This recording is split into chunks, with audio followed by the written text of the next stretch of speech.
Hi, I'm Andre and I'm a black nerd. So in a previous Q&A, I talked about being on YouTube for 10 years and I got so many cool comments from you guys. Thank you so much for that. And a lot of people over the time have asked me various questions or wanting different types of tips or advice or just anything they want to know behind the scenes. But as you might know, or it's obvious, even though I've been on YouTube for this long, I'm not the biggest YouTube creator out there. There are many bigger than me that have been around the same amount of time or even less amount of time. Or I get the question all the time, Andre, you've been on YouTube for 10 years. How come you don't have 1 million subscribers? Nowadays, when people are getting into YouTube, they kind of already have a game plan of what types of videos they're going to make. That's why this video is gonna be a little bit different. Rather than giving you the raw, positive, go out there and make great videos advice, which is still very helpful, sometimes when you're learning your path, it's also good to look at your mistakes and failures as much as it is to look at your success. So that's what I'm gonna do in this video. Mistakes I've made in the past, and even a couple that I might still be making to this very day. I could be learning something myself from this. Before I get into this list, I wanna give a brief shout out to my sponsor of this video, Squarespace. They've been sponsoring me for the last couple months actually, so I appreciate them for that. If you need a website, an e-commerce site, a blog, or anything of that nature, Squarespace is definitely a place where you can do that. They have templates set up so you don't have to code anything. They also update everything on the back end so you never have to add anything of yourself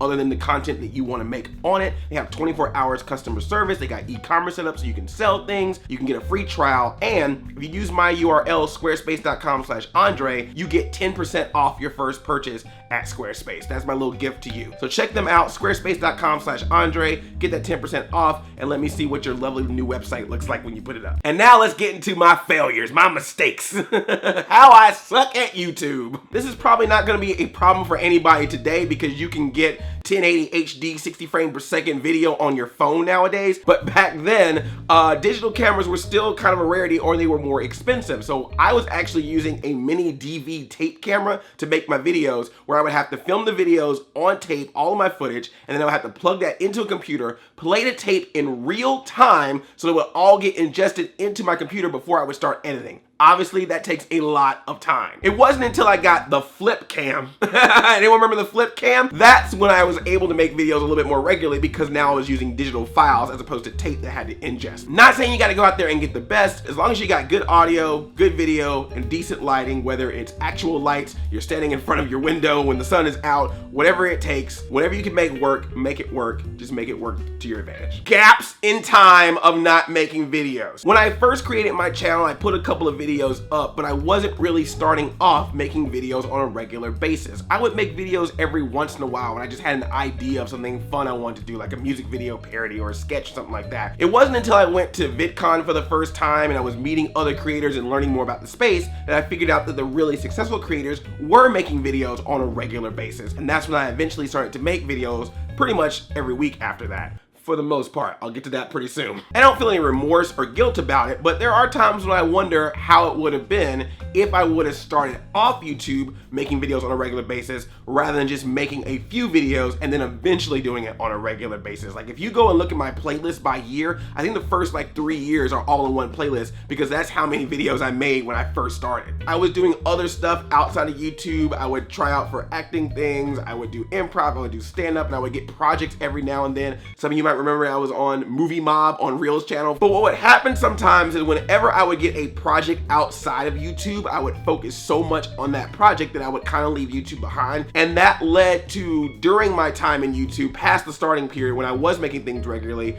where I would have weeks or sometimes even months of no videos. And if you look at my videos throughout time, you'll start to see every once in a while, wow, there's a big gap between this video and this video. I will say as a creator, that is tough because it gives an indication that you always have to be making stuff, that you can never take a break. And I don't think that's entirely true. I just think that if it happens, it might be something you need to inform your audience about. I did not do that. Whenever I had to take that break because I was focused on something else or just not making videos at all, I said nothing and I just disappeared, and that was probably not the best thing to do. Too many video sites.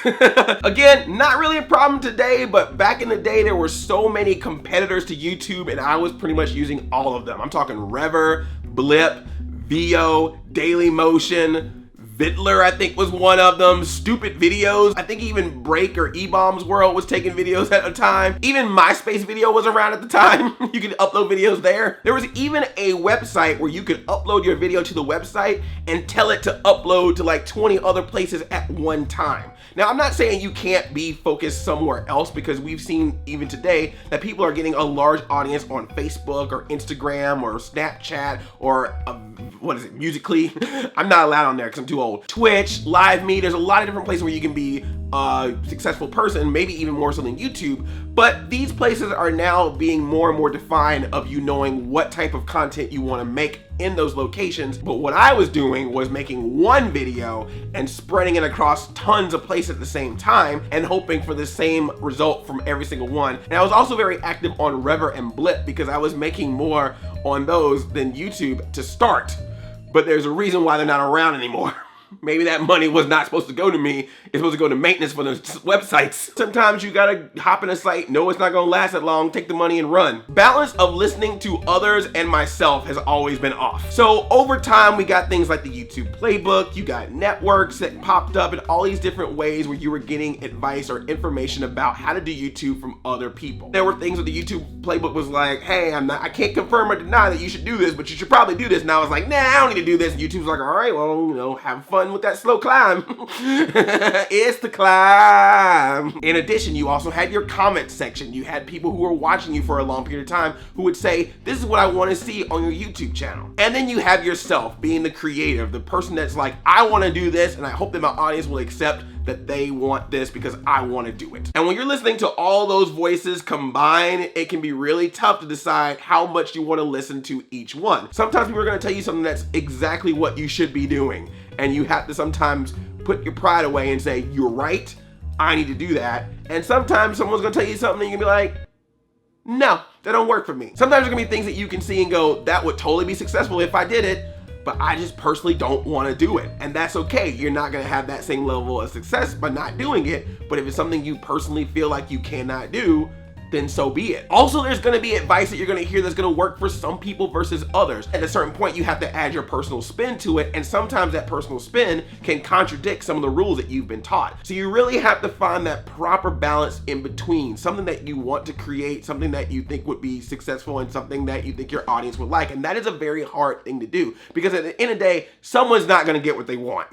Not adapting to the changes on YouTube. I've talked about this before. If you're on any social media platform, it changes over time. And there are times that YouTube has changed and it worked well for me, and there are times where they've changed where it has not worked well for me. And those times where it didn't, I think it was a little slow of me to respond to those changes. For example, I was very much reliant on the subscriber feed. I figured if I put a video out there, everyone that subscribed to me is going to see it in their feed and it's going to work. But we have seen over time that that's not necessarily the case. Not even so much about, oh, the sub feed is broken, but that people are watching the home page more than they're watching the subscribe page. Sometimes people just come to the channel directly to see what video you've made, or just the fact that there's so many channels that you can subscribe to now that you might just got lost in the sea of videos that you got. For whatever reason, it's not as reliant of a source as it was, and I think I relied on it too much. As opposed to creating something like a consistent schedule, which I'll really get to that in a little bit. Spoilers, there were times when I thought I had to have my YouTube videos 3 to 5 minutes because that's what I was told when I was seeing that there was a time when people were doing really well with longer videos that were still good videos, not long videos that were just boring. I hope I'm not boring and long. That would be terrible. You wouldn't tell me though, would you? Don't tell me. Always keep tabs of what they're doing, because if they make some kind of change, you kind of have to look at what you're doing and go, does this change affect me? Is there something that I'm gonna have to now think about in a different way because maybe this way doesn't work anymore? Whew, okay, here we go. My anxiety about the YouTube community or the YouTuber culture. I don't know how to really explain it, but there's just a certain culture to YouTube that some people have adapted that I just don't feel like I'm in, and that's okay. But sometimes I let that affect myself or my emotions towards being in the space because I feel like I can't relate. I know a lot of people in the YouTube sphere, but there's still this feeling inside of me that feels like I don't 100% belong in it. And I don't know if it's because of just trends or age or whatever it is, popularity, whatever you want to call it. I feel like a screech in this space. You have your nerds that are like complete outcasts, and then you have the screeches, where they're geeky, they're dorky, but for some reason they still get to hang out with Zach and Slater, the cool kids, and Kelly Kapowski. You're still Screech, though. Just because you hang with Zach Morris don't mean you Zach Morris. And that kind of anxiety got to me because there were these thoughts I would have in my head of, oh, once I hit 100,000 subscribers, then I'll be in the club with everyone else. Then I'll feel like I 100% belong. Sometimes anxiety could lead to me having pressure of doing videos, of feeling like I need to make something to be right within this group. Do I need to follow these certain trends in YouTube culture that I'm not really into doing? There were these times when I would reply to things or talk about things in the space and then find out that like my audience don't even really care about that kind of stuff. Something that seems like it's trending is not really in the context of the stuff I do, which is why I say all the time, be a creator first. You don't have to be the YouTuber, what's up, we're in YouTube. You know what I'm saying. You don't have to be in that world to still put videos out there, because I know a lot of people who are very successful who make videos and they are definitely not in those circles. This one's a little bit more philosophical, but basically the idea is that it's good to just have a good definition of who you are. Sorry if I got too deep-headed with it. That's another one of my problems, thinking too much. I didn't put that on my list, but that's a definite thing. I think too much. For being on YouTube for over 10 years, I have done so many different types of videos, reviews, rants, opinions, sketches, interviews, vlogs, gameplay, so many different things. And a lot of people have subscribed over time for those different reasons, because nothing was ever the consistent forefront other than just myself making videos, that there could be a good number of people who subscribe for a specific thing that may be wondering why they don't get that thing consistently anymore, or if they ever did. Because that's another mistake I make. I always think that people are subscribing based on something they saw I did recently, not realizing that someone might be subscribing because of something I did 5 years ago. And then when they look at newer videos, go, wait, where's that thing that I subscribed to, because it's not here anymore. Now, I'm not saying this is everybody. I know there's some people who are very loyal and they're just like, anything you make, I'm gonna watch because I like you, and I appreciate that. But truth be told, there are people who will subscribe because of a certain thing that you do, and that's not a bad thing either. It's just trying to figure out what that thing is so you can keep doing it for them if you enjoy doing it, and not knowing what that is because you've made so many different types of videos over time. And I'll be honest, that's something I'm even dealing with to this day. Do I need to pick something that I have done or continuously do today, but make it something that is so regular that you just are aware that it's going to happen? It's like a television show. Like, you know, if you like a certain show, you know what time it comes on, you know where to watch it, and you know what to expect. As a YouTube channel, should I be doing the same thing? It is tough for me to put a schedule together because I do so many different things, both on YouTube, off YouTube, hosting gigs and all those types of things, traveling to conventions. I never sat down to figure out, well, based on my schedule now, what can I provide? Add to that the thing I just mentioned, the variety, and it makes it really even crazier, because now, when do you get a video? And then when you get one, what are you gonna get? Add to that an algorithm that's trying to figure out what you provide to the space and the viewing patterns of your audience, and that makes it even more difficult. And there are times when I wake up and I just like, what am I making this week? It was all of me just putting out videos because that's what I just want to do, because I just never had that opportunity.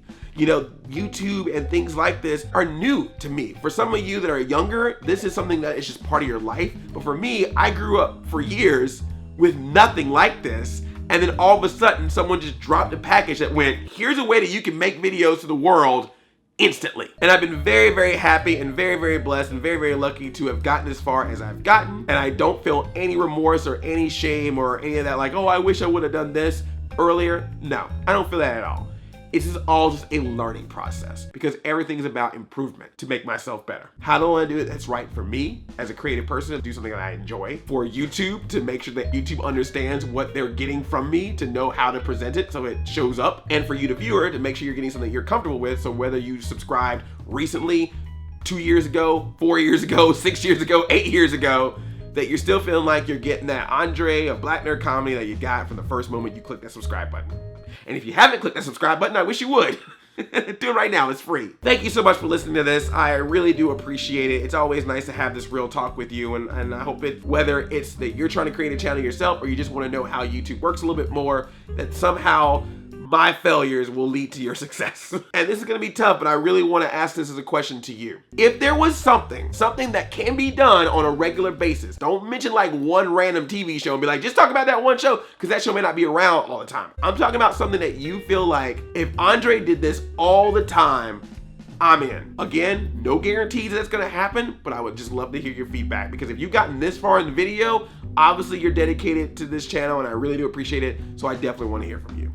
Or you just read the comments, kind of figured out what the question was, and then just wrote some stuff down anyway, which that's cool too. That means you're smart. It means you've got deductive thinking. You're a future detective, Batman. As always, I love you like a play cousin. I'm Audi 5000, Chain Chomp, Yomp.